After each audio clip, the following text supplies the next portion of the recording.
So hello everyone, welcome once again to this channel. I hope so you all are doing well. चलिए आज की class को begin करते हैं।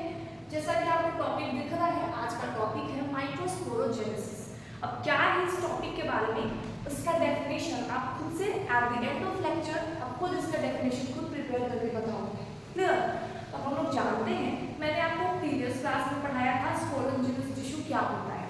I hope आपको याद है। क्लियर? तो देखो, जैसे ये पॉलन सैक है तो इसके अंदर क्या होता है, स्पोरोजेनस टिश्यू। क्या है ये? These cells are known as sporogenous tissue. They are diploid. Clear? अब ये स्पोरोजेनस टिश्यू क्या होता है, तो ये हर एक सेल के पास एक पोटेंशियल हो लेके आता है। हर सेल के पास एक पोटेंशियल होता है तो वो आगे जाके क्या बनाएगा, पॉलन ग्रेन्स का फॉर्मेशन करेगा। So every cells of sporogenous tissue have the potential to generate pollen grains. Clear? इतना आपको क्लियर है? जैसे कि आपको पोटेंशियल है आपके अंदर कि आप कोई एग्जाम को क्रैक कर सकते हो, पढ़ाई कर सकते हो। सेम एज लाइक दैट हर एक स्पोरोजेनस टिश्यू के पास एक कैपेबिलिटी होती है, एक पोटेंशियल लेके आता है कि वो नए आगे जाके डिवाइड करके क्या बनाएगा, पॉलन ग्रेन्स का फॉर्मेशन करेगा। इतनी बात क्लियर हो गई है ना? इसके बारे में आपको लिखवा दूंगी, पहले आपको इतना चीजें क्लियर करते हैं। क्लियर? तो कॉलम्स बनाते हैं। All the cells of these tissues has the potential to form pollen grains.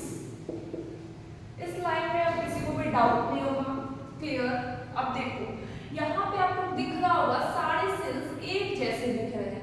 अब एक जैसा अगर कुछ दिखता है तो आप उसके लिए क्या टर्म यूज करते हो, होमो। होमो मतलब क्या होता है, सेम, होमोजेनस। क्लियर? तो ये सेल्स ऑफ सिमिलर टिश्यूज, इसको क्या बोलेंगे, होमोजेनस सेल। क्या बोलेंगे? Cells are made up of similar homogeneous tissues are made up of, ये टिश्यू है, स्पोरोजेनस टिश्यू बोल रहे हैं है ना। तो टिश्यू किससे मिलकर बना होता है, सेल्स के कॉम्बिनेशन से जो टिश्यू बनता है। क्लियर? तो tissue are made up of similar homogenous cells. इसमें किसी को डाउट है? नहीं। अब ये बात याद रखना, ये जो स्पोरोजेनस टिश्यू हुआ ये हमेशा डिप्लॉयड होगा। क्लियर?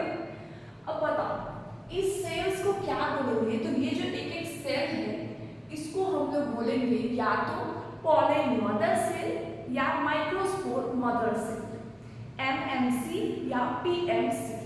क्लियर? तो इसको लिख लेते हैं। Each cells of this tissue are called pollen mother cell, pollen mother cell, PMC और माइक्रोस्पोर मदर सेल, एमएमसी। समझ में आया मैं क्या बोल रही हूँ? अगर आपको कोई बोलेगा कि एमएमसी या पीएमसी जिसको बोलते हो उसका प्लॉइडी लेवल क्या है, यानी कि वो हैप्लॉइड है कि डिप्लॉइड है, तो आप क्या बोलोगे, ये हमेशा डिप्लॉइड होता है। क्लियर? एमएमसी या फिर ये क्वेश्चन कई बार पूछ चुका है बोर्ड्स में, इसलिए बता रहे, पीएमसी या एमएमसी ये हमेशा कैसा होगा, डिप्लॉयड होगा। इसका प्लॉइडी लेवल क्या होगा, डिप्लॉयड होगा। तो आपको क्या करना है, फटाफट इसको लिखना है, फिर नेक्स्ट टॉपिक पे आते हैं। आई होप आपने इसको लिख लिया है। चलिए अब छोटा चीज है, अब मियोसिस माइटोसिस में किसी को डाउट नहीं होना चाहिए कि मियोसिस क्या होता है, माइटोसिस क्या होता है। ये कई बार अभी तक हम बता चुके हैं आपको। माइटोसिस यानी कि इक्वेशनल डिवीजन एंड मियोसिस यानी कि रिडक्शनल डिवीजन। इसमें कोई कंफ्यूजन नहीं होना चाहिए ना।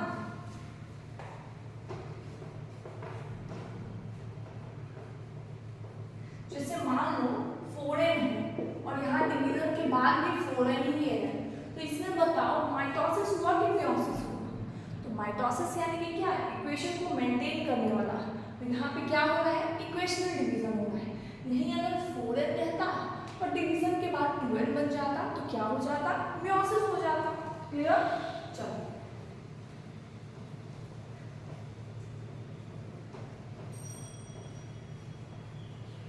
जैसे मान लो मैंने एक माइक्रोस्पोर मदर सेल या टॉयलेट मदर सेल को लिया है। समझ में आ रहा है क्या बात कर रही हूँ मैं? यानी कि पूरे पॉलन सैक में से मैंने एक सेल को निकाला और उसको बना के दिखाया। क्लियर? इसमें मैंने क्या कराई, इसमें मैंने कराया मियोसिस। अब मियोसिस बताओ मुझे, रिडक्शनल या equational? All of you know meiosis is reductional division. तो यहाँ पे क्या होता है, ये 2n से n तो बनेगा, इसमें तो किसी को कंफ्यूजन नहीं होगा, लेकिन क्या बनता है यहाँ पे माइक्रोस्पोर टेट्राड बन जाता है, यानी कि 4 सेल्स। टेट्राड का वर्ड क्यों यूज करते हैं, जहाँ 4 यूज होता है ना। ये क्या हो जाएगा, ये हो जाएगा माइक्रोस्पोर टेट्राड। अब टेट्राड क्यों वर्ड यूज करें, समझ में आ रहा है, क्योंकि 4 सेल्स बने, है ना। अगर 5 बनते तो पेंटाड, है ना। अब यहाँ पे 4 बनते तो टेट्राड लिख रही हूँ। अब इसमें फर्दर डिवीजन होता है तो क्या बन जाता है, पॉलन ग्रेन्स बन जाता है। तो ये छोटा सा कॉन्सेप्ट आपको अब नेक्स्ट टॉपिक में जो पढ़ाऊंगी, पूरा डिवीजन बताऊंगी, इसमें आपको बहुत हेल्प करने वाला है। तो अभी आपको देख लेना है, अगर एक एमएमसी सेल है तो कितना बनेगा माइक्रोस्पोर टेट्राड, 4। अगर 2 होता तो कितना बनता, 8, क्योंकि 1 से 4 बन रहा है तो 2 से कितना बनता, 8 बनता। अब इतना सिंपल यूनिटरी मेथड तो आता होगा आपको, है ना। चलिए, तो आपको अभी मैं कुछ क्वेश्चंस कराऊंगी कि कितने सेल्स बनेंगे, कितने टेट्राड बनेंगे, कितने पॉलन ग्रेन्स बनेंगे। क्लियर? तो आप इसको लिख लो, अच्छे से समझ लो, फिर मैं नेक्स्ट टॉपिक में क्वेश्चन कराती हूँ तो पता चल जाएगा आपको ये टॉपिक कितना समझ में आएगा। चलिए एक क्वेश्चन लिखते हैं।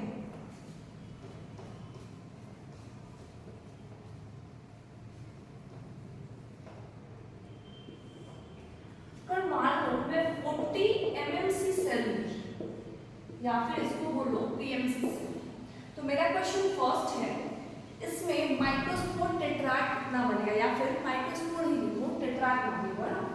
पहला क्वेश्चन है माइक्रोस्पोर या पॉलन ग्रेन बोल लो, ये कितना बनेगा, और दूसरा टेट्राड कितना बनेगा। ये दोनों डिफरेंट क्वेश्चन है, आपको कोरिलेट नहीं करना है ना। माइक्रोस्पोर या पॉलन ग्रेन कितना बनेगा और टेट्राड कितना बनेगा। आपको एक चीज कैलकुलेशन आता है कि अगर पहले खुद से बनाने का ट्राई करो, फिर मैं इसका सॉल्यूशन बताती हूँ। क्लियर? चलिए, आई होप आपने ट्राई कर लिया है ना। पहले खुद से ट्राई करना है, ये बहुत इजी क्वेश्चन है, बन जाएगा, है ना। बस कॉन्सेप्ट क्लैरिटी के लिए मैंने क्वेश्चन दिया है और कुछ नहीं, है ना।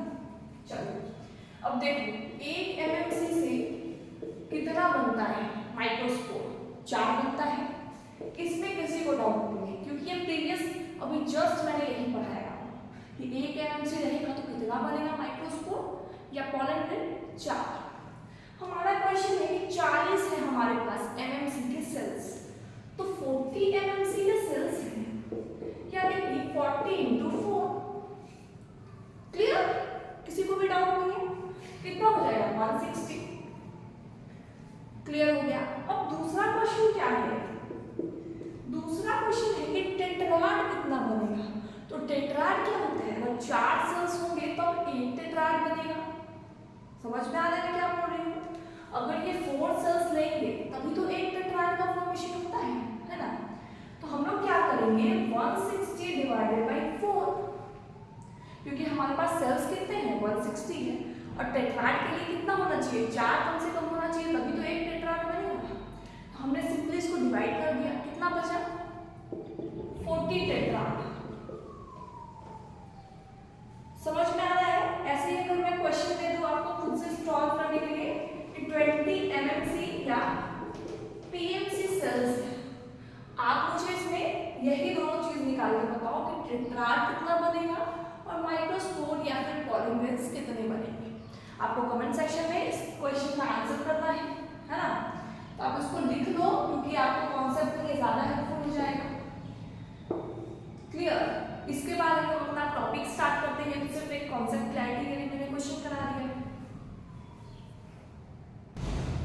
चलिए और एक दो कॉन्सेप्ट को सीखते हैं।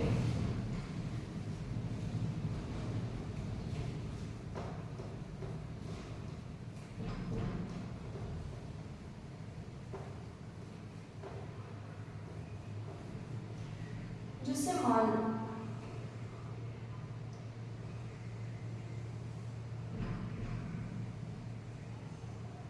what is this?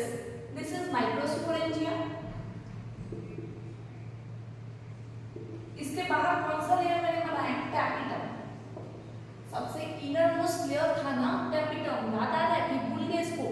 एपिडर्मिस सबसे आउटर लेयर था एंड टैपिटम सबसे इनर मोस्ट लेयर है। देखिए क्या है इसमें क्या होता है, मैंने अभी भी बताया बहुत सारे स्पोरोजिनस टिश्यू होते हैं, यानी कि एमएमसी के सेल्स बहुत ज्यादा होते हैं।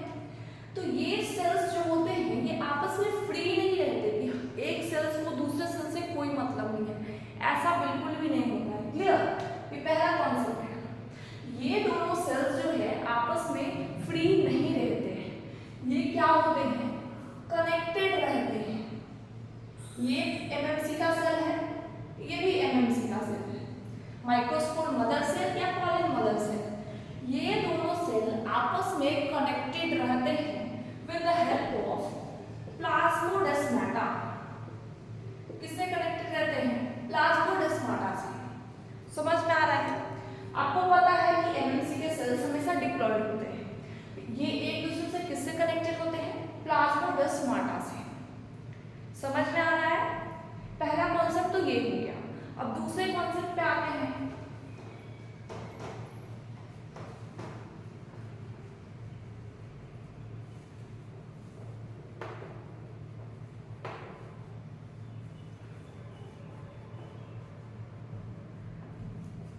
दूसरा कॉन्सेप्ट है, अगेन मैं टैपिटम का लेयर बनाई हूं और माइक्रोस्पोरेंजिया ही बनाई हूं, दोनों चीजें। यहाँ पे क्या है, एमएमसी क्या करती है? अपने बाहर एक कैलोज सिक्रीट करना स्टार्ट करती है।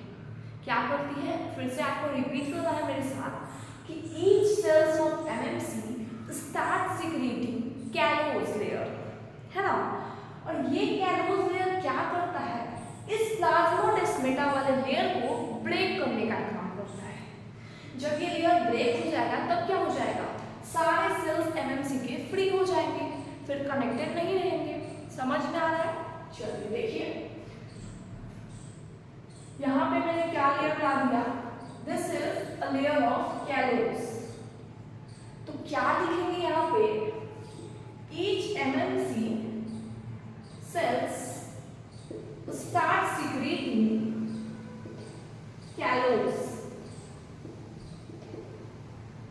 अब अभी कैलोज क्या है नहीं है आपको सब बताएंगे, अभी आप जितना मैं बता रही हूँ इतना आपको नोट डाउन करते जाना है कि each MMC cells start secreting callose layer. और ये लेयर आते ही अपना काम शुरू कर देता है। क्लियर? ये क्या करता है? It destroy plasmodesmata. ये क्या करता है? सिंपली प्लाज्मोडेस्माटा को डिस्ट्रॉय कर देता है। और डिस्ट्रॉय होने के बाद क्या हुआ आपको भी पता है। Now MMC cells are free. क्या लिखेंगे? Now MMC cells are free. अब इनको कोई बंधन नहीं है, कोई जबड़ के नहीं रखा है, कोई पकड़ा नहीं है।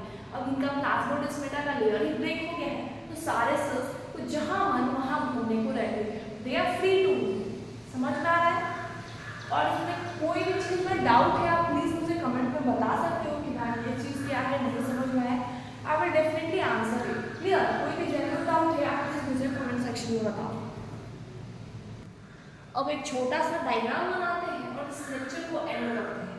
कल के लेक्चर में हम लोग क्या पढ़ेंगे? तो कल के लेक्चर में हम लोग ये देखेंगे कि ये जो एमएमसी सेल्स है इसको खाना कौन देता है। क्लियर? खाना अगर नहीं दोगे तो कोई चीज़ जीवित नहीं रहेगी। क्लियर? इसीलिए कल के लेक्चर में हम लोग ये जानेंगे प्लॉइडी लेवल क्या है सारे सेल्स का, उसको खाना कौन पहुंचाता है, कितने लेयर्स होते हैं, ये सारी चीज़ें हम लोग जानेंगे, है ना? प्रोटेक्शन जानेंगे, डिहाइसेंस जानेंगे। अभी एक छोटा सा डायग्राम है और अच्छे से क्लियर हो जाएगा।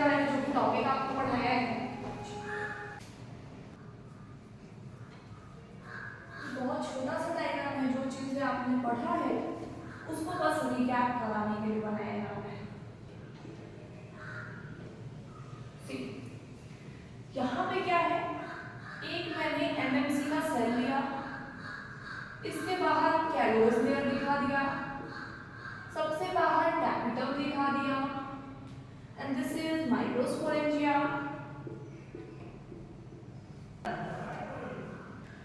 इसमें मैंने अभी अभी आपको बताया है, इसमें क्या होता है, मियोसिस होता है। तो क्या बनता है, microspore tetrad. What is this, microspore tetrad. इसके बाद क्या बनता है, तो इसके बाद बनता